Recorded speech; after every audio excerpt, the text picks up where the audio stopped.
Donc, il faut savoir que vous disposez de plusieurs outils pour l'exécution des applications à distance. Donc, vous avez par exemple le Remote Exec. C'est tout simplement un outil qui permet tout simplement d'installer des applications et d'exécuter des programmes ou des scripts à distance sur une machine Windows à travers le réseau. À l'instar de cet outil, vous avez d'autres outils, par exemple PUP, PSExec, Damware Remote Support, etc.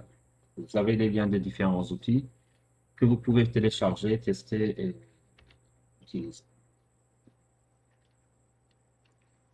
Alors, tout à l'heure, votre camarade nous a expliqué c'est quoi un keylogger. Donc, keylogger, qui est appelé communément en français enregistreur de touches, c'est tout simplement des programmes ou des dispositifs matériels qui vont surveiller chaque frappe qui va se faire au niveau du clavier. Donc, ils vont essayer d'enregistrer tout ce que vous saisissez sur le clavier dans un fichier et ils vont transmettre le fichier à une destination, à un serveur ou bien à une destination que vous ne connaissez pas, qui est déjà programmée par la personne qui vous a installé ce keylogger. Donc, généralement, le keylogger, on peut l'utiliser pour faire du monitoring des ordinateurs des employés dans des entreprises. Il faut savoir que beaucoup d'entreprises utilisent les applications de keylogin pour essayer de surveiller ce que font leurs employés. Sauf que eux, ils avertissent les employés au préalable. Ou bien on peut l'avoir dans des environnements chez vous à la maison ou sur certains logiciels de contrôle parental. Pourquoi est-ce qu'on va trouver ça? Tout simplement pour les parents qui veulent protéger leurs enfants contre des prédateurs sexuels ou n'importe quelle autre forme de menace. Alors, il faut savoir que, comme je l'ai dit tout à l'heure, il y a des keyloggers logiciels, donc c'est des applications qui vont être installées, comme il y a des keyloggers matériels. Les keyloggers matériels, généralement, on essaie toujours de les placer entre le clavier et l'OS. On verra ça par la suite. Alors, si on essaie de voir les différentes catégories de keyloggers qui existent, alors, déjà, nous avons, comme on l'a dit précédemment, les keyloggers matériels et les keyloggers logiciels. Alors, si on parle de keylogger matériel, il faut savoir que les keyloggers matériels, c'est des équipements physiques, déjà, que vous allez pouvoir installer soit via un port USB. Donc, l'attaquant peut venir et plugger carrément une clé USB. Ou bien, il va essayer, par exemple, de mettre un dongle USB. Si vous avez un clavier USB, donc il branchera le dongle USB entre votre clavier et votre unité centrale. Donc, c'est vraiment une minuscule petite clé qu'il va placer sur votre port USB. Ensuite, il va placer dessus le clavier. Alors, dans les comment on les appelle, keylogger matériel, il faut savoir que vous avez plusieurs catégories. Nous avons d'abord ce qu'on appelle les PC BIOS embedded, donc les keyloggers embarqués sur le BIOS de votre machine. Donc là, c'est des keyloggers les plus difficiles à trouver. Pourquoi? Parce qu'ils vont être implémentés au niveau de votre firmware. Donc, ça veut dire quoi? Ils seront implémentés carrément au niveau physique de votre carte mère, donc au niveau de la puce qui est responsable de la gestion du clavier. Donc, à ce niveau-là, il n'est pas évident donc comment dirais-je, de retrouver la clé. Et généralement, pour la mettre en place, ça nécessite déjà un accès physique et ça nécessite un accès de niveau administrateur sur la machine cible. Pourquoi ça nécessite un accès niveau administrateur? Parce que la personne ne va pas seulement ouvrir votre machine et placer la puce, mais elle devra avoir accès administrateur pour pouvoir établir la liaison entre la puce physique qui est au niveau de votre firmware et votre BIOS. Nous avons maintenant ce qu'on appelle les keylogger keyboard, donc les keylogger clavier. C'est tout simplement des circuits qui vont être attachés à votre connecteur de câble clavier et qui vont essayer de capturer toutes les frappes de clavier.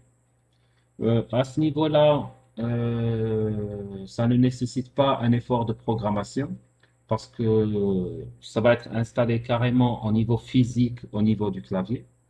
Par contre, il faut savoir que ce type de keylogger va disposer de sa propre mémoire interne à laquelle vous allez pouvoir accéder ultérieurement. Ça veut dire quoi? Ça veut dire tout simplement c'est un équipement pour lequel vous allez poser, mais qu'il va falloir revenir pour récupérer l'information. Maintenant, la technologie ayant évolué, il y a des keyloggers que vous allez placer au niveau du clavier de votre victime, avec lesquels vous allez pouvoir, par exemple, vous connecter par Bluetooth pour récupérer l'information. Vous pouvez vous connecter par onde radio, onde Wi-Fi, etc. Par contre, une chose est sûre, vous devez savoir, c'est que ce type de keylogger ne va pas se connecter en utilisant le PC. Pourquoi il ne va pas le faire? Pour minimiser ses chances de détection. Parce que vous n'allez pas mettre, par exemple, un dispositif physique à l'intérieur du clavier. Mais le dispositif va utiliser la pile TCP/IP ou l'OS, le système de la victime, et se faire détecter par le premier antivirus. Parce que là, ça n'aura vraiment pas de sens. Maintenant, nous avons ce qu'on appelle aussi les keyloggers externes. Donc, les keyloggers externes, c'est tout simplement des équipements apparents, externes, que vous allez connecter à la machine. Alors, généralement, on va distinguer différents types de keyloggers externes. Donc, nous avons ce qu'on appelle PS2, un USB keylogger. Donc là, c'est carrément des keyloggers que vous allez mettre sur comment on appelle ça? Sur le port USB et qui vont enregistrer toutes les touches de clavier qui vont être saisies par l'utilisateur et ils vont enregistrer, soit ils vont enregistrer les données, soit ils vont essayer d'envoyer les données par d'autres moyens de communication. Maintenant, les données qui peuvent être enregistrées, ça peut être le contenu des mails, les contenus de ce que vous chattez, qu'est-ce que vous avez utilisé comme application, etc. Nous avons aussi ce qu'on appelle les keyloggers acoustiques ou CAM. Alors, ce type de keylogger, c'est quoi? C'est tout simplement des keyloggers qui vont fonctionner sur le principe de conversion électromagnétique des sons en data. Ça veut dire quoi? Si on parle par exemple de keylogger acoustique, il va essayer de convertir tous les bruits qu'il va capturer, ou bien tous les sons qu'il va capturer, tout simplement en données. Donc, si vous parlez à côté, etc., il va tout capturer et il va essayer de donner les données vers l'utilisateur. Maintenant, les keyloggers de type CAM, ils sont capables d'enregistrer ce qu'on appelle des screenshots de ce que vous faites au niveau du clavier. À titre d'exemple, vous pouvez installer une caméra keylogger. Donc, pour l'utilisateur, c'est tout simplement une webcam qu'il est en train d'utiliser. Or, la webcam, qu'est-ce qu'elle fait? Elle fait des screenshots de tout ce que vous faites au niveau du clavier. On a aussi des keyloggers Bluetooth, nous avons des keyloggers Wi-Fi aussi. Donc, pour les deux, tout simplement, ils sont connectés toujours par port USB. Chacune va essayer de capturer le maximum d'informations par exemple, si je prends le keylogger Wi-Fi, donc il sera connecté à votre réseau, à votre point d'accès Wi-Fi, et il va envoyer des mails qui vont contenir tous les captures de clavier qui seront être enregistrées. Maintenant, si on essaye de parler un peu de keyloggers logiciels, alors généralement, c'est des keyloggers qui se présentent sous une forme applicative. Par exemple, nous avons ce qu'on appelle les application keylogger. C'est tout simplement, c'est des applications qui vont vous permettre d'observer tout ce que l'utilisateur est en train de saisir, donc tout ce qu'il a fait comme mail, chat, autres applications, notamment ses mots de passe, etc. Et ils vous permettent aussi de retracer l'activité, par exemple, Internet de l'utilisateur. Il a accédé à tel site web, il a navigué sur tel site web, etc. Généralement, c'est des keyloggers invisibles qui ont pour mission de traquer et d'enregistrement tout ce qui se passe sur la totalité de la machine. Donc, toutes les actions qui sont faites par l'utilisateur. Un autre type de keylogger, ce qu'on appelle les kernel keylogger, bien on peut les appeler aussi les rootkits ou bien les device driver keylogger. Alors, il faut savoir que généralement, ce type de keylogger est très rarement utilisé par les pirates parce qu'ils sont très difficiles à, comment dirais-je, à élaborer, à mettre en place. Pourquoi est-ce qu'elles vont être difficiles à développer, à mettre en place? Parce que tout simplement, elles vont interagir au niveau du noyau. Donc, en conséquence, déjà, il faut leur mettre un niveau de protection assez élevé pour qu'elles puissent être difficiles à détecter. surtout si l'utilisateur est en train d'utiliser sa machine en mode user application. Alors, ce type de keylogger, qu'est-ce qu'il va faire? Il va essayer tout simplement, de la même manière que les autres, de capturer tous les événements qui vont se faire au niveau de la machine de la victime. Donc, que ce soit au niveau des applications qu'il va utiliser, ou bien tout simplement au niveau des touches clavier. Il faut savoir que la plupart des keyloggers applicatifs, donc bon, plutôt le logiciel, ne vont pas se limiter à faire de la capture de clavier, mais c'est beaucoup plus une activité d'espionnage global qu'ils vont faire pour essayer de capturer toute l'activité de l'utilisateur. Il y a aussi ce qu'on appelle les hyperviseurs based keylogger. Alors, il faut savoir que là, c'est une catégorie un peu spéciale parce qu'elle fonctionne avec ce qu'on appelle un hypervisor operating. Ça veut dire quoi? Ça veut dire tout simplement le keylogger lui seul ne fonctionnera pas. Il faudra qu'il y ait le malware hypervisor qui soit déjà implémenté au niveau de la machine. Nous avons aussi ce qu'on appelle les form grabbing based keylogger. Alors là, c'est tout simplement des keyloggers qui vont récupérer tout ce que vous allez saisir au niveau des formulaires web. Donc là, ils sont vraiment à usage très restreint. Donc, ils peuvent bypasser carrément le chiffrement HTTPS et autres. Pourquoi? Parce qu'ils font de la récupération au niveau de la machine. Donc, chaque fois que vous allez saisir des données sur un formulaire sur Internet, ils vont récupérer ces informations. Vous avez aussi l'avant-dernière catégorie, c'est ce qu'on appelle les keyloggers basés sur JavaScript. Dans ce cas-là, l'attaquant, qu'est-ce qu'il va faire? Il va essayer d'injecter un tag JavaScript malicieux sur une page web d'un site web qu'il a déjà compromis et il va attendre certains événements, par exemple comme OnKey-up ou bien OnKey-down. Et là, l'attaquant, qu'est-ce qu'il va faire? Il pourra utiliser plusieurs types de techniques.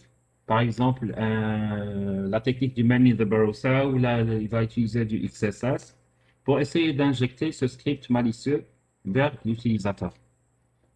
Alors, je vois qu'il y a une question. Une seconde, je donne le dernier type et je réponds à votre question. Alors, il y a le Memory Injection Based Keylogger. Alors, là, que va faire ce keylogger? Donc là, il va essayer de faire une modification dans les tables mémoire associées avec votre browser web. Et c'est une fonction qui, en modifiant les tables mémoire liées au browser, c'est à ce niveau-là qu'il va essayer de récupérer à partir de ces tables mémoire les touches de clavier qui ont été utilisées et envoyées vers le browser. Généralement, l'attaquant va utiliser cette technique pour bypasser tout ce qui est UAC sur les systèmes Windows. Donc, les UAC, c'est des techniques de protection contre les keyloggers. Donc là, pour pouvoir les bypasser, on essaie directement d'accéder à la table mémoire liée au navigateur et de récupérer l'information en faisant en quelque sorte, je dis bien en quelque sorte, un dump de la mémoire à chaque fois. Alors, les questions posées. Alors, qu'est-ce qu'il y a?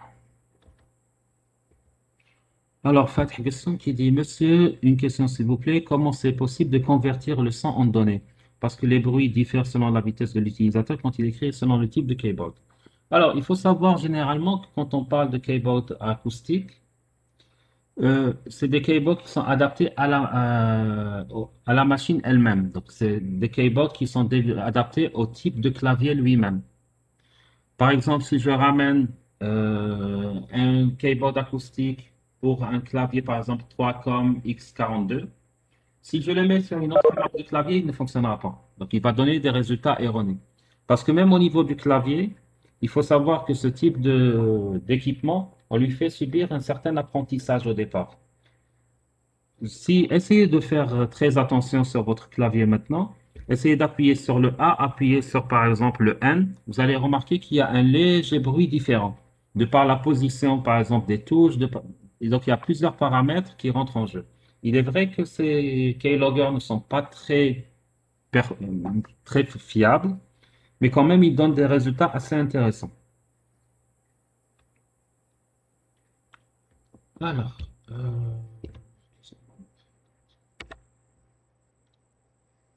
Bon, là, c'était un petit résumé. Alors, Monsieur, pour... s'il vous plaît. Oui, Juste une question. Est-ce que les keyloggers elles ont la possibilité, par exemple, d'exécuter des programmes déjà installés ou non. something like Généralement, les keyloggers, c'est pas leur... comment dirais-je? C'est pas leur tâche principale. C'est pas leur mission. Le keylogger, tel que son nom l'indique, son rôle, c'est uniquement de capturer de l'information. D'accord? Mhm, mhm. Maintenant, vous allez voir par la suite qu'il y a d'autres outils, ou bien d'autres types de malware qui ont pour rôle d'activer des programmes et de faire d'autres tâches. Alors, pour les keyloggers matériels, voici une image, par exemple, d'un keylogger matériel que vous pouvez placer derrière sur le port USB. Ensuite, vous allez brancher le clavier dans l'autre côté du keylogger. Donc, toute information qui ira du clavier vers l'unité centrale passera par le keylogger qui va enregistrer. Et là, vous avez une liste de vendeurs de keylogger si jamais vous êtes intéressé. Oui, les keyloggers sont vendus le plus normalement du monde dans des magasins. La preuve, vous l'avez sur un site en ligne, 15,99 $. Bon, Et monsieur, on peut il les faut pas. importer ici en Algérie. Vous pouvez les importer sans même dire parce que le douanier qui se fait, quand il pousse nos radars, quand il le flash disk, il que José. Moi, je dis. C'est aussi simple que ça. Il faut savoir une chose, que l'usage des keyloggers n'est pas uniquement un usage, comment dirais-je, frauduleux. Vous rappelez-vous ce que j'avais dit tout à l'heure? Les keyloggers peuvent être utilisés par des entreprises. Des fois, souvent, certaines multinationales disent à leurs employés d'une manière claire et nette, vos activités sont surveillées. On veut savoir ce que vous faites sur vos machines parce que la machine ne vous appartient pas quand vous êtes dans une entreprise et l'information qu'il y a sur la machine ne vous appartient pas non plus. Et vous n'êtes pas censé ouvrir vos données personnelles sur une machine de l'entreprise. Donc, c'est nos données, on les surveille et la loi leur donne tout à fait le droit de le faire. Des parents peuvent mettre un keylogger sur le PC, par exemple, de leur enfant, dans le cadre d'un contrôle parental.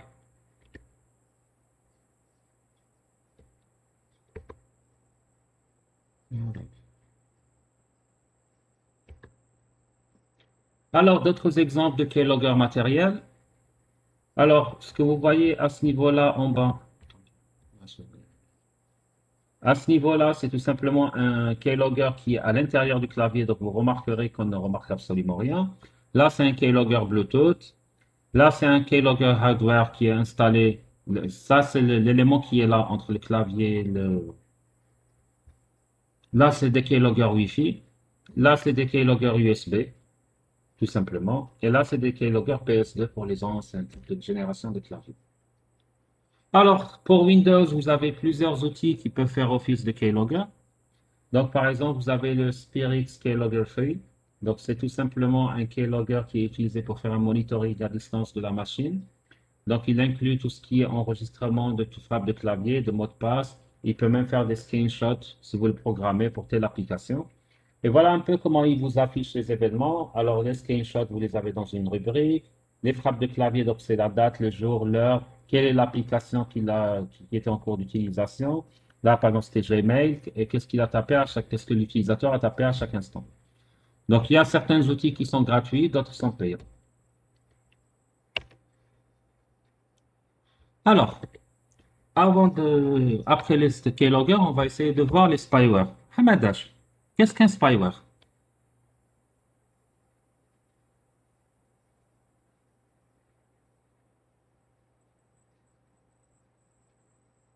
Alors, Hamadash ne parle plus.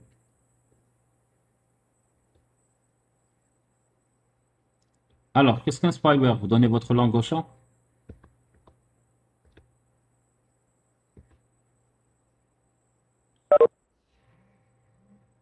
D'accord, en quelque sorte. Mellah, est-ce que tu es là? Oui, monsieur. Alors, c'est quoi un spyware?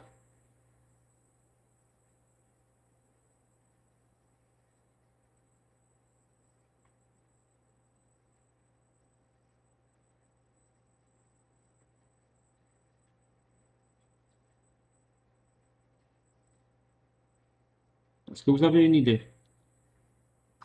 Alors, bon. pour résumer. Comme son nom l'indique, spy, espion, ou logiciel espion. Donc, tout simplement, c'est un programme qui va enregistrer les interactions de l'utilisateur avec l'ordinateur et avec Internet. Et bien sûr, il va le faire à l'insu de l'utilisateur et il va envoyer l'information à quelqu'un qui est ailleurs. Alors, il faut savoir que généralement, le spyware, il va essayer de cacher tous ces processus. Donc, il va essayer d'être invisible. Il va essayer de cacher ses fichiers et tous les objets qu'il utilise pour éviter d'être détecté et supprimé. Généralement, il a presque les mêmes propriétés qu'un cheval de Troie, consiste généralement à fournir un composant caché de programme. Il se cachera généralement où? Dans des programmes gratuits que vous allez télécharger sur Internet. Et souvent, vous allez le télécharger en le sachant. Je vous explique ça tout à l'heure. Généralement, il va permettre aussi de recueillir toutes les informations vous concernant, vos numéros de carte de crédit, adresse mail, vos identifiants utilisateurs, mots de passe, etc. Alors, pourquoi est-ce qu'on dit généralement que ces logiciels espions, vous allez les télécharger en connaissance de cause? Il faut savoir que pendant très longtemps, euh, il y avait des spyware qui étaient connus, mais que les antivirus ne détectaient pas. Ils ne les détectaient pas parce qu'ils ne voulaient pas le faire, mais ils ne les détectaient pas parce qu'ils avaient peur. Ils avaient peur de quoi?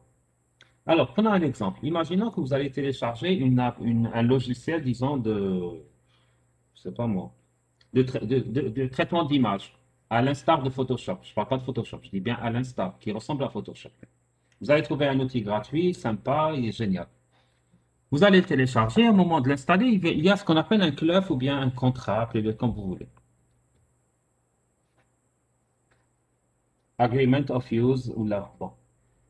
Dès que vous le il va vous dire acceptez-vous ou non. Généralement, vous avez tous l'habitude de faire accepter sans même pas lire. Eh bien, cet outil, dans l'un des articles du contrat, vous allez trouver qui est écrit ce logiciel contient un spyware qui a pour mission de récupérer toutes les informations relatives à l'environnement du travail, notamment et sans s'y restreindre vos usernames, vos mots de passe, vos variables d'environnement, patati patata, 3 points de suspension. Donc, si l'antivirus va détecter le spyware, le owner du spyware, qu'est-ce qu'il va faire? Il va attaquer l'antivirus en justice en lui disant, moi, j'ai installé un spyware sur telle machine avec l'accord de l'utilisateur, de quel droit tu viens pour le supprimer. Et pendant des années, les fabricants de spyware n'ont pas réagi, plutôt les fabricants d'antivirus ne détectaient pas certains spyware, parce qu'il y a eu un procès très retentissant aux États-Unis à l'époque, où carrément le gars qui avait développé un spyware qui a été détecté par un antivirus qui s'appelait Panda à l'époque, a attaqué le gars en justice. Et ce qui est drôle, c'est que le gars qui avait infecté des centaines de PC des milliers de PC avec son spyware avait eu gain de cause. Le gain de cause, comment il l'a eu, c'était de dire l'utilisateur acceptait de manière volontaire d'installer mon spyware. De quel droit, toi, antivirus, tu viens de supprimer? Tu es en train de supprimer une application légitime pour laquelle l'utilisateur a payé et qui me faisait rentrer de l'argent. Donc, tu dois me dédommager toutes les pertes d'argent que j'ai eues. Bon, depuis quelques années plus tard, les choses ont évolué. Donc, les chartes relatives à ce qu'on appelle le droit d'information, etc., de l'utilisateur ont évolué. Et le fait d'insérer ce type d'information dans un contrat de manière non visible est devenu contraire à la loi et contraire à la bonne éthique, etc. Mais ceci n'empêche que maintenant, beaucoup d'antivirus, maintenant, non, ils ont passé cette barrière et vous permettent de détecter beaucoup de spyware, mais malheureusement pas tous. Et souvent, vous téléchargerez beaucoup d'applications, freeware, etc., dans lesquelles le contrat spécifie de manière claire qu'on va vous espionner et que vous allez dire oui. Maintenant, les spyware, comment ils vont se propager? Soit parce que vous téléchargez, soit en essayant de... Souvent, s'il y a des outils anti-spyware qui sont des spyware par eux-mêmes, soit en utilisant des vulnérabilités qu'il va exploiter, soit en se cachant derrière des installations logicielles, donc il va se coller à d'autres outils, soit c'est des add-ons du browser, soit tout simplement c'est des cookies que vous allez récupérer en naviguant sur le Internet. Il faut savoir qu'il y a beaucoup de sites web, quand vous allez essayer d'accéder au site web, vous allez avoir votre navigateur lui-même qui va vous dire ce site représente un risque de sécurité ou bien il est catégorisé comme étant un site contenant un contenu malveillant ou bien contenant des malwares. Est-ce que vous voulez prendre le risque? Deux fois, vous allez dire oui. Et si vous ne lisez pas dans le détail pourquoi le site a été est blacklisté, ben, des fois, parce que le site, on va vous dire, il contient des virus et il infecte les machines, bien, il contient des malwares. Donc, le malware qui va vous infecter il pourrait être un spyware. Maintenant, évidemment, si vous n'avez rien à cacher, vous n'avez ni mot de passe à cacher, vous êtes transparent, votre vie est transparente, ben, vous n'avez pas à avoir peur des spywares. Maintenant, les outils spyware que vous pouvez utiliser, vous avez le SpyTech SpyAgent ou bien le PowerSpy. Donc, c'est deux outils que vous pouvez télécharger et qui vont vous permettre de monitorer ou bien de surveiller les activités d'autres personnes à partir de votre ordinateur. Maintenant, il faut savoir qu'en termes de spyware, il y a d'autres spyware un peu plus évolués. Donc, ils sont, disons, spécialisés dans des domaines particuliers. Par exemple, vous avez le GPS spyware qui va, lui, détecter uniquement les activités, des déplacements d'une personne. Les vidéos spyware ou bien ce qu'on appelle les téléphones spyware. Donc, les téléphones spyware, c'est des outils que vous allez installer sur votre PC. Vous avez un petit fichier à installer sur le téléphone de la victime. Et là, vous pouvez avoir accès à ses mails, ses appels téléphoniques, ses déplacements parce qu'il y a un GPS sur le téléphone, ses commentaires sur les réseaux sociaux, pratiquement tout ce que fait la personne sur son téléphone. Vous l'avez soit à temps réel, si vous le souhaitez, soit vous l'avez de manière décalée, récupérer l'information quand vous. Au fait, c'est pas une incitation pour que vous alliez espionner vos petites copines ou là, vos petits copains. Alors, comment est-ce qu'on peut se défendre contre les keyloggers?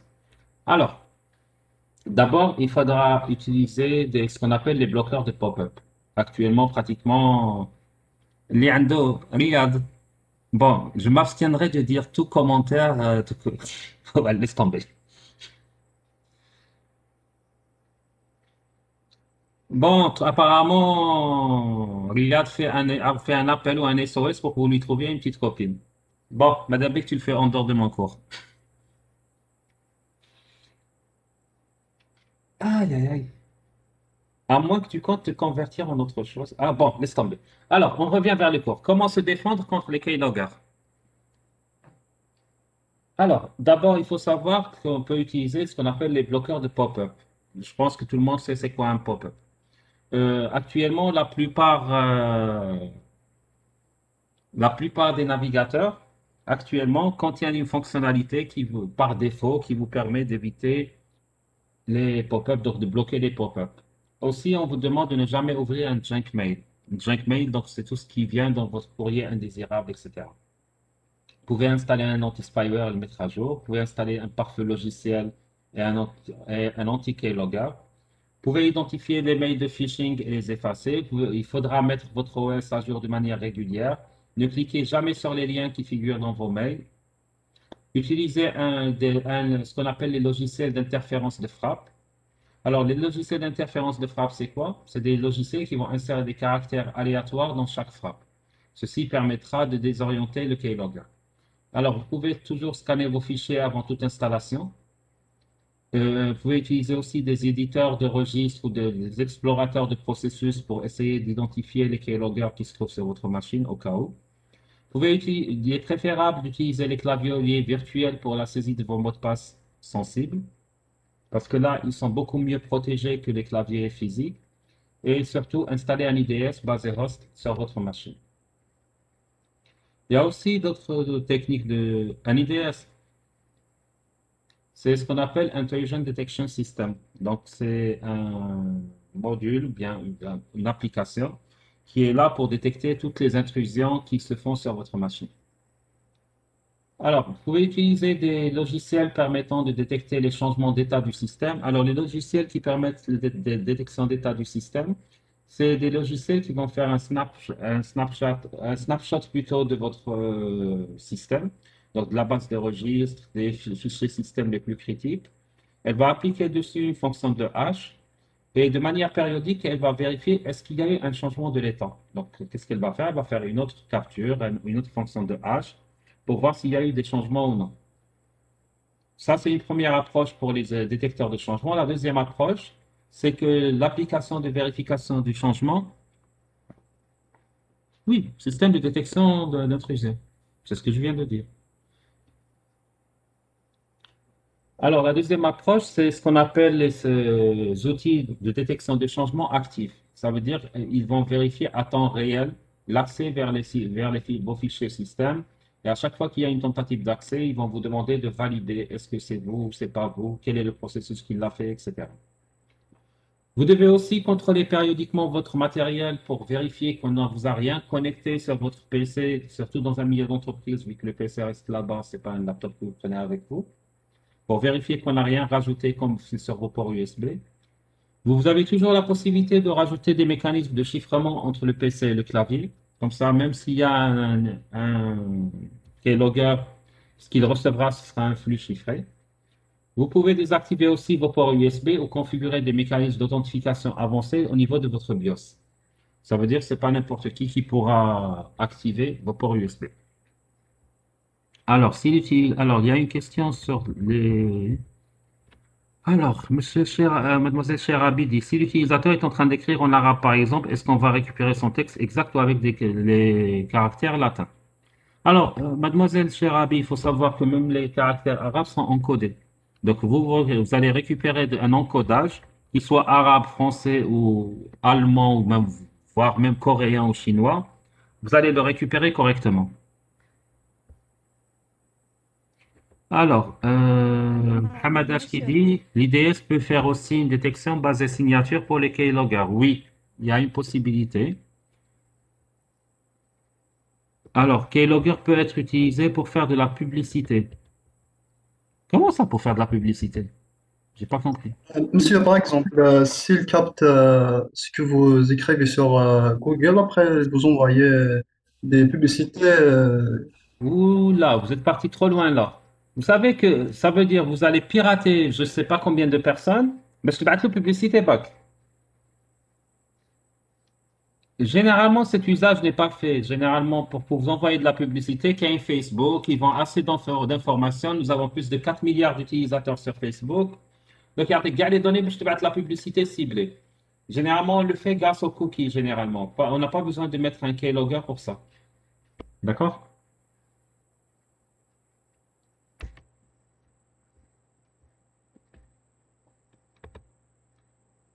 Alors. Alors, pour les anti-keyloggers, vous avez plusieurs outils qui peuvent vous permettre de détecter les keyloggers. Vous avez par exemple Zemana, qui est quand même un outil assez connu, qui va essayer de détecter tous les malwares au moment de l'attaque de votre système. Pour détecter, il se base sur ce qu'on appelle la détection par signature. Vous avez le Guard ID, vous avez le Case Scramble, le Ghost Press, etc.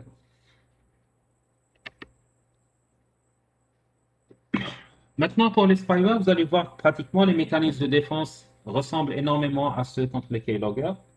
Donc là, on vous demande déjà de ne pas utiliser des systèmes qui ne sont pas totalement sous votre contrôle. Par exemple, vous avez une bande publique, vous n'allez pas saisir votre mot de passe sur une bande publique. Vous devez ajuster les paramètres de sécurité de votre navigateur au minimum sur le level moyen ou bien sur élevé pour la zone Internet. Vous devez prendre des précautions vis-à-vis des différents mails et sites suspicieux. Vous devez activer votre firewall pour augmenter la sécurité de votre machine et vérifier bien sûr quand vous activez votre firewall, vous n'allez pas faire log pour chaque fois qu'il va vous dire tel paquet veut sortir. J'ai déjà vu des gens, ils dès le pare-feu, ils ferment bien les portes. Ben, à chaque fois que l'application veut sortir, ok, trop le de l'application. Et c'était des étudiants qu'on voit en master sécurité. Trop le c'est quoi, allez, aucune idée, trop, je peux te autoriser. Dans ce cas-là, pourquoi vous le mettez? Il a habit trop, l'état trop. Donc pour lui, chaque paquet qui doit sortir, il faut l'autoriser. Parce que dans sa tête, le pare-feu, le canine, ça ne doit pas sortir, mais c'est gelé. Il ne va pas le laisser sortir tout court. Bref. Vérifiez régulièrement vos rapports de votre gestionnaire de tâches. Donc régulièrement, il faut ouvrir le gestionnaire de tâches. gestionnaire de configuration Microsoft pour tout simplement voir qu'est-ce que vous avez comme processus actif en mémoire. Ça ne vous fera pas beaucoup de mal de passer 5 minutes pour voir quels sont les processus actifs dans votre machine. Je ne parle pas de la liste des applications, je parle de la liste des process. Ça vous permettra d'une part déjà de vous familiariser avec les processus qui tournent sur votre machine, pour savoir au moins c'est quoi les processus. Parce que quand vous allez voir la liste des processus, vous n'allez pas les regarder au classe, vous allez les documenter. Les processus, il sert à ça, des fois, vous allez tomber sur un processus bizarroïde qui ne sert absolument à rien ou qui n'est documenté nulle part. Là, ça veut dire que c'est un problème.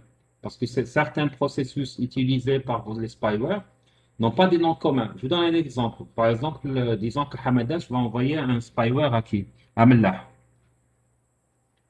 Elle ne va pas lui donner le nom par défaut qui est fait par le processus. Peut-être qu'elle va l'appeler Xmellah. Donc, Xmellah va voir Xmellah, il va se dire, bon, sûrement un processus dans mon système puisqu'il a mon nom. C'est ma session utilisateur. Ensuite, on va vous dire vérifier régulièrement. Bon, ça c'est bon. Mettez à jour vos fichiers de définition de virus. Donc, ça ne sert à rien d'avoir un antivirus où vous n'avez pas fait de mise à jour depuis 2 ans. Et si vous trouvez un bon anti-spyware, utilisez-le. Vous devez naviguer sur Internet en étant prudent, donc ne rentrez pas dans n'importe quel site. Hamadash, faites attention dans vos sites de torrent surtout. Généralement, c'est les sites qui contiennent le plus de spyware, surtout quand vous téléchargez des torrents. Votre PC doit toujours être à jour. Ne téléchargez pas de fichiers de musique, d'économiseurs d'écran ou de smiley gratuits depuis Internet, surtout depuis n'importe quel site. Surtout sur vos téléphones. En fait, il y a beaucoup de spyware pour téléphone. Donc, je parie que si on s'amuse à scanner vos téléphones, ça va être la catastrophe.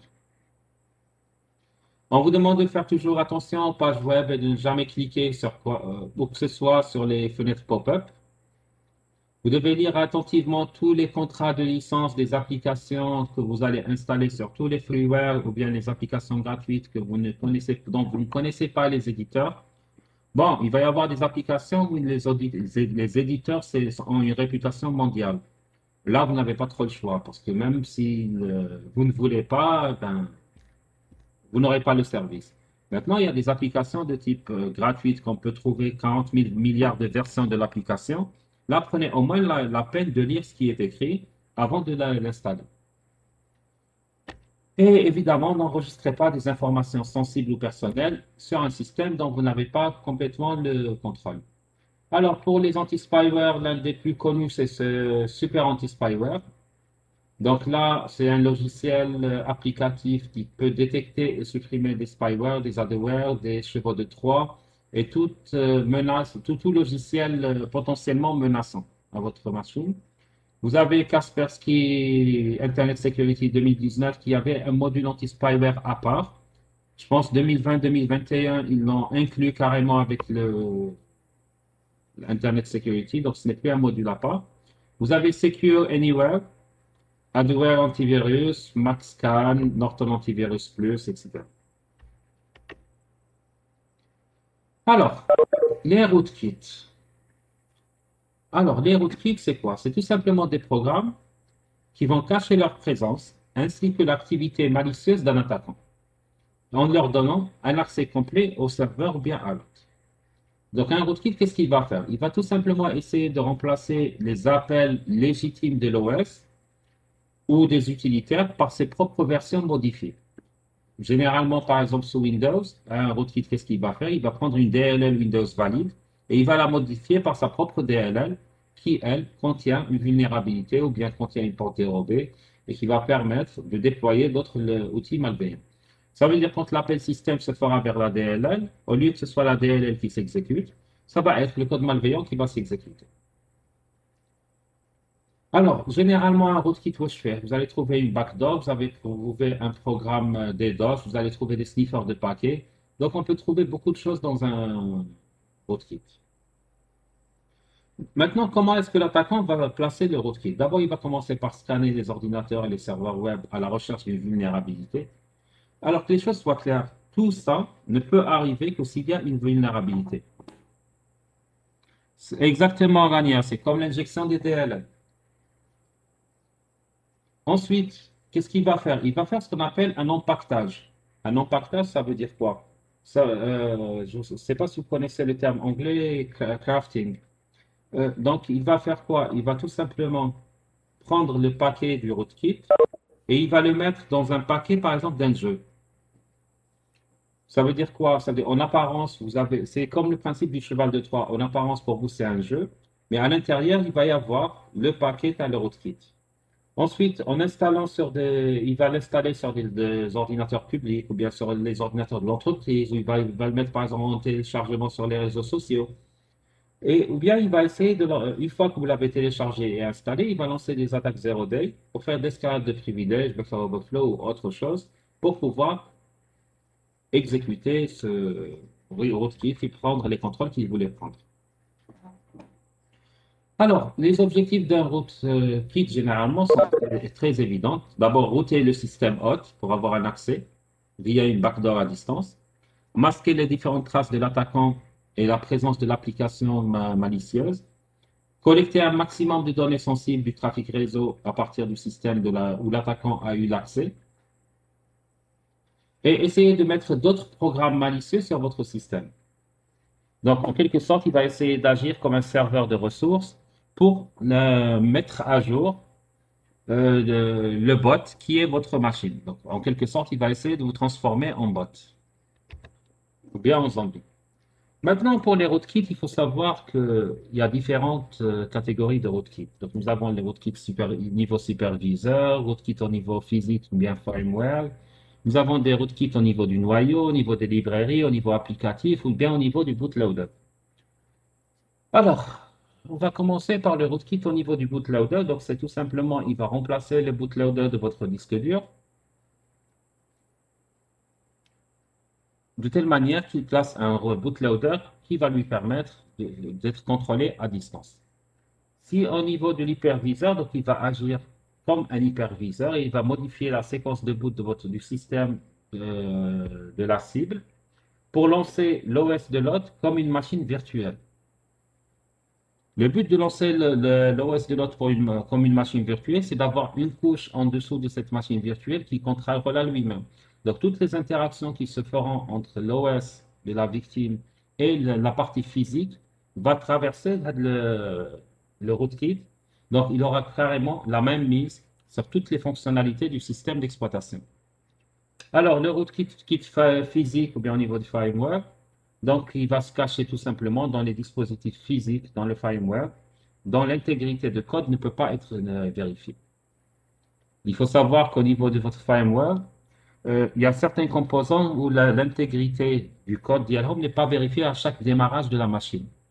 Il faut savoir que c'est un processus qui est très compliqué à faire et que généralement on ne le fait jamais à distance. Il faut vraiment un accès physique à la machine pour le faire. Accès physique, je ne veux pas dire démonter la machine, mais un accès en local pour le faire. Alors, le rootkit niveau applicatif, c'est le plus facile à faire. Donc là, on va remplacer le binaire d'une application par un faux. Donc, c'est en quelque sorte un cheval de Troie qui va nous permettre de modifier le comportement d'une application en injectant du code malicieux à l'intérieur. Au niveau du noyau, donc tout simplement, le code malicieux sera mis au niveau du noyau de l'OS, donc il va, ou bien au niveau du code des différents drivers qui vont être utilisés par le noyau. Au niveau des librairies, donc tout simplement, on va remplacer les appels système par de faux appels système. Donc, l'exemple qu'on a donné par exemple des différentes DLL. Alors, comment va fonctionner un rootkit? Alors, généralement, soit il va fonctionner avec ce qu'on appelle le Direct Kernel Object Manipulation, donc le DKOM, ou bien il va fonctionner avec la notion de hook. Alors, le système de hooking, c'est quoi? C'est tout simplement un processus qui consiste à changer et à remplacer le pointeur de la fonction d'origine par un pointeur qui est fourni par le rootkit, en mode furtif. Ça veut dire, imaginons que notre pointeur pointait sur une certaine fonction, on va changer ce pointeur, mais sans éveiller le soupçon parce qu'on est en mode furtif. Généralement, le raccordement de fonctions en ligne, c'est une technique dans laquelle un rootkit va modifier certaines des octets d'une fonction dans les différents DLL systèmes. Généralement, on s'attaque spécialement soit au kernel 32.dll, soit on s'attaque au ntdll.dll. Généralement, c'est les deux fichiers qui sont ciblés par les rootkits sur le Windows. Bon, il y a d'autres, disons par la majorité, il y a des rootkits qui vont cibler d'autres DLL, mais c'est un peu plus compliqué à mettre en œuvre. C'est pour ça que ce n'est pas la plupart qui le font. Donc, 80% des rootkits vont cibler soit le kernel 32, soit le ntdll.dll. Et là, ils vont placer à l'intérieur une instruction de telle sorte que tout appel de processus va tout ça d'abord invoquer le rootkit qui va pouvoir s'exécuter avant de permettre à la DLL de s'exécuter elle-même.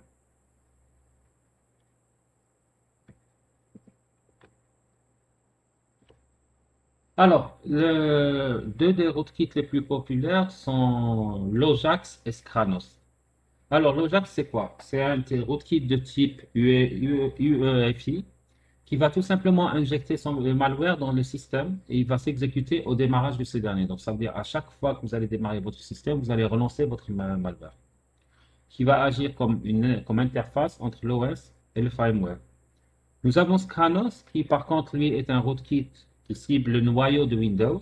Il va s'exécuter dans votre système d'exploitation et il va fournir un mécanisme de stockage caché et une exécution de commandes malveillantes en restant invisible. Pourquoi il va rester invisible? Tout simplement parce qu'il va être considéré par tous les outils de détection comme faisant partie du noyau.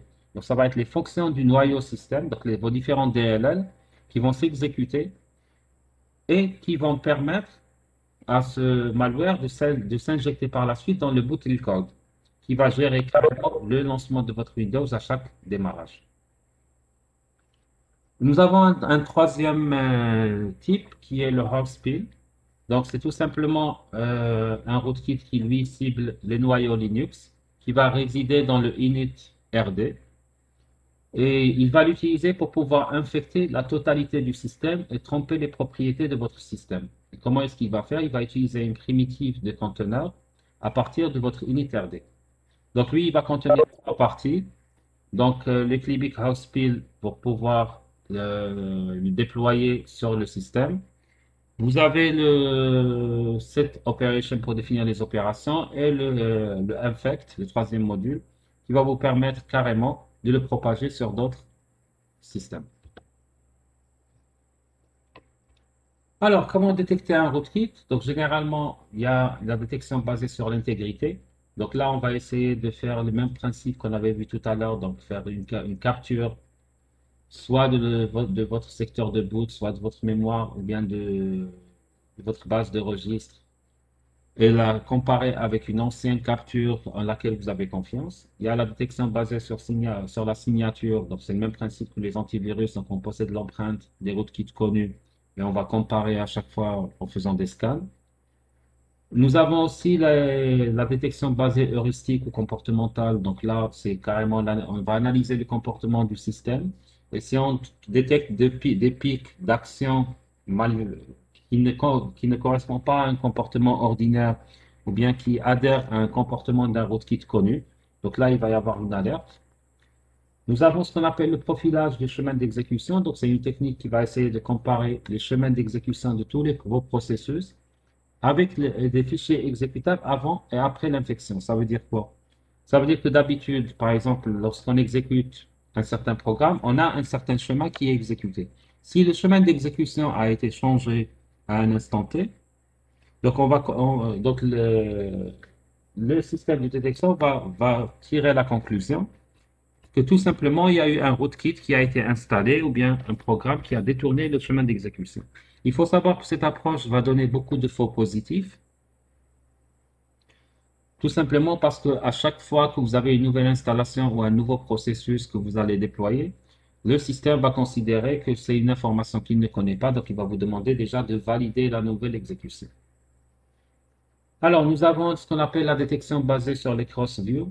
Donc là, le but, c'est quoi? C'est d'identifier d'abord les éléments clés de votre système, qui sont votre fichier système, les processus, la base des registres. Prendre les clés registres les plus sensibles et vous allez les comparer avec un algorithme pour essayer de générer un ensemble de données. Donc, il y a des algorithmes statistiques. Qu'est-ce qu'ils vont faire? Ils vont faire un calcul statistique par rapport à ces valeurs et ils vont essayer de refaire le calcul périodiquement C'est presque le même principe que la fonction de h, mais ce n'est pas un h qu'on va faire par rapport à ces valeurs, mais un calcul un peu plus complexe. Bon, si les personnes intéressées, je peux vous donner un support qui va vous expliquer comment se fait le calcul. Alors, nous avons aussi notre approche qui est le Trusted Memory. Donc là, qu'est-ce qu'on va faire? Si nous avons un système que nous soupçonnons fortement qu'il soit infecté, donc on va tout simplement éteindre la machine et nous allons booter à partir d'un support externe. Ça peut être un antivirus, ça peut être un anti-rootkit. Et à partir du système sain que nous avons, nous allons essayer de scanner la machine suspectée. Pourquoi est-ce qu'on fait ça? Parce que si je scanne la machine suspectée à partir d'elle-même, souvent le scan ne mène à rien. Parce que le rootkit utilise des mécanismes de camouflage qu'il a déjà implémentés au niveau de votre système d'exploitation. Donc ces mécanismes resteront toujours actifs. Par contre, si vous bootez à partir d'un autre OS ou à partir d'un autre système, ça veut dire que votre système n'a pas démarré. Et comme le rootkit a tendance à se cacher dans vos fichiers système, donc il ne pourra pas s'activer pour se camoufler, ce qui va optimiser les chances de détection. La dernière approche, c'est l'analyse du dump de la mémoire. Donc il suffit de faire un vidage physique de la mémoire, de la dumper et de l'analyser, tout simplement. Donc là, il va falloir avoir des connaissances. Alors, le dump de la mémoire, c'est ce qu'on appelle le vidage physique de la mémoire. Ça veut dire tout simplement, vous allez prendre votre RAM et la copier telle qu'elle est sur un support ou là dans un fichier. Ensuite, analyser ce qu'il y a comme données au niveau de la RAM. Donc, généralement, ça demande une très bonne connaissance en matière d'assembleur, en matière de structure de RAM.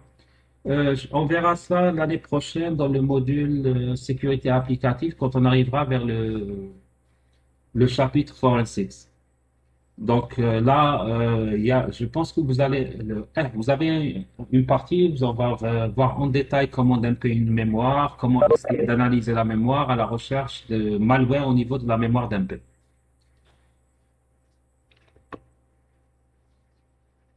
Alors, généralement, il y a certaines étapes par contre assez simples pour détecter un rootkit.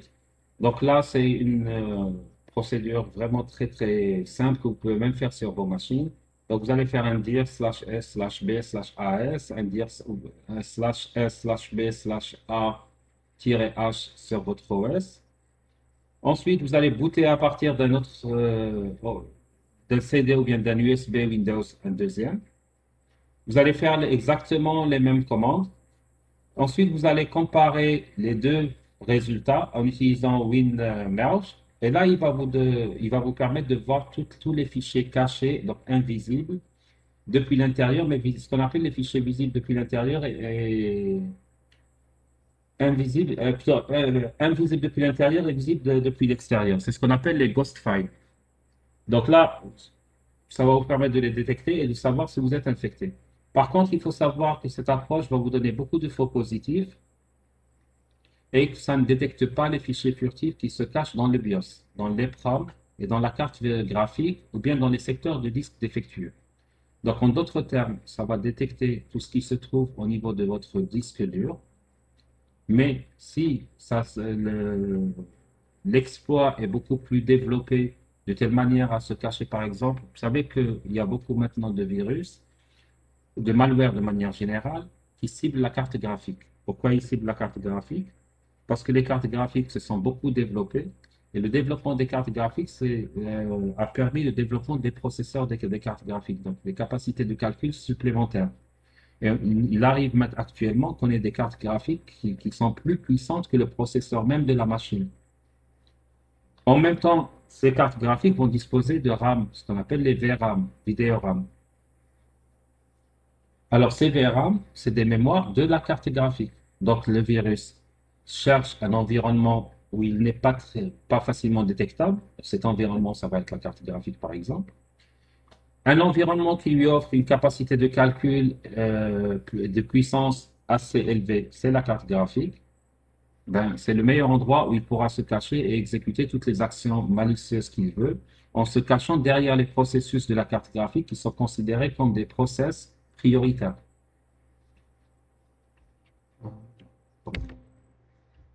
Alors, comment se défendre contre votre rootkit? Vous devez réinstaller les OS et vos applications depuis une source fiable.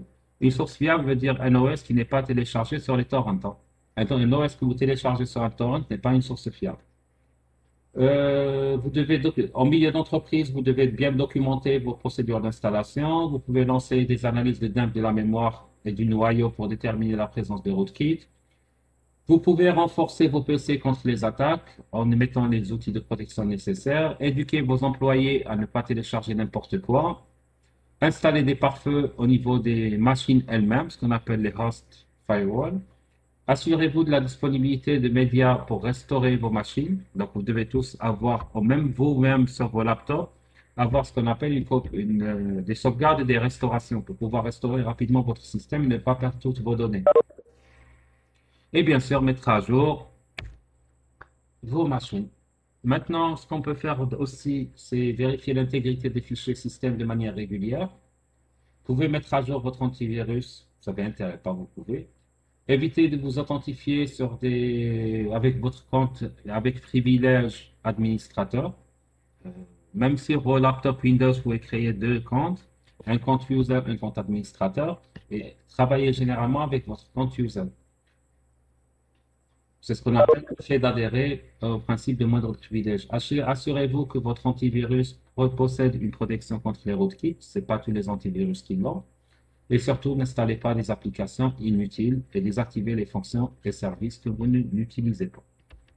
Comme exemple d'anti-rootkit, nous avons GMR, qui est un bon rootkit. Vous avez toute une liste d'outils que vous pouvez voir par la suite. Bon, je pense qu'on va s'arrêter là. Il est déjà 11h. Je préfère ne pas entamer les NTFS Data Stream et de les arrêter au milieu. Alors, est-ce que vous avez des questions pour le moment? Pas de questions? OK. Donc, on a... Monsieur, Oui, oui, allez-y. monsieur, en ce qui concerne ces rootkits, est-ce qu'il y a genre est-ce que quand on prend par exemple une formation de sécurité, ou là, est-ce qu'ils nous apprennent comment genre fabriquer notre propre rootkit, ou là c'est juste, parce que Alors, pour comprendre comment défendre un truc, on doit savoir comment le fabriquer, monsieur. vous vous rappelez la proposition que je vous avais faite de vous donner les énoncés des types et vous les faites chez vous et tout. Parmi les choses que j'allais vous demander de faire chez vous, avec les étapes détaillées, fabriquer un rootkit. Vous avez dit non. Tant pis.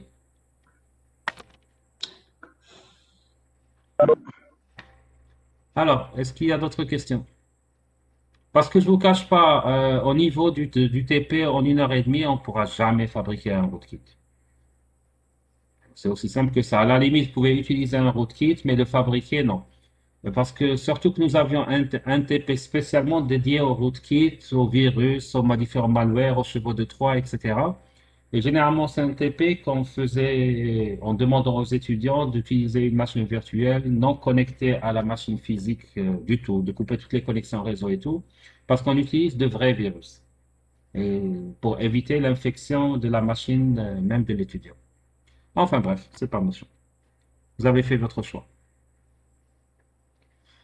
Alors, ok, Logger kernel, j'ai pas compris. C'est quoi la question, monsieur Abacha?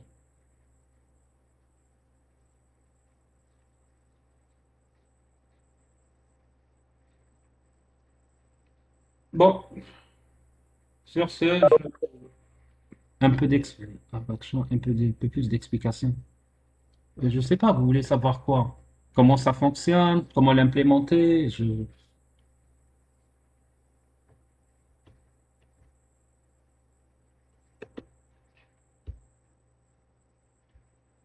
D'accord. Donc, vous voulez savoir plus d'informations. D'accord. Alors, il faut savoir ce que je vous ai dit tout à l'heure, c'est que généralement, les attaquants évitent d'utiliser les keyloggers basés sur le kernel parce qu'ils sont très compliqués à écrire. Et ils nécessitent un haut niveau de connaissance de la part du keylogger en matière de développement. Alors, il faut savoir que ces keyloggers qui existent au niveau du noyau vont être très difficiles à détecter déjà, spécialement si l'utilisateur est connecté dans le mode user. D'accord. Alors, Vous voulez savoir son fonctionnement. Il faut savoir qu'un keylogger, généralement, on parlera de rootkit basé keylogger. Alors, il est forgé généralement au niveau des drivers du Windows. Donc, quand on parle de kernel, c'est pas le noyau Windows, parce que le noyau Windows, vous n'avez pas vraiment accès. Mais on parlera au niveau des drivers. Et généralement, où est-ce qu'il va se forger? Soit au niveau des drivers qui sont en relation avec votre clavier. Et là, ils vont enregistrer toutes les touches clavier. Et généralement, il est indétectable au système. Pourquoi? Tout simplement parce que il se fait passer pour la DLL qui gère votre clavier.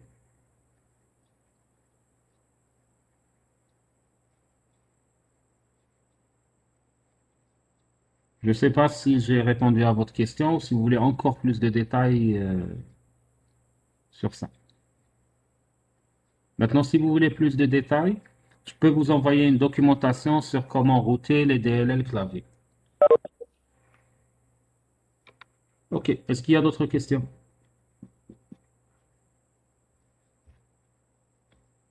Bon, s'il n'y a pas de questions, on arrête là pour aujourd'hui. Donc, on se verra demain pour, alors demain ou samedi. Pour le module aspect juridique. Probablement pour demain, le module aspect juridique, on fera un peu d'aspect juridique et on fera la suite du cours d'aujourd'hui. Oui, madame.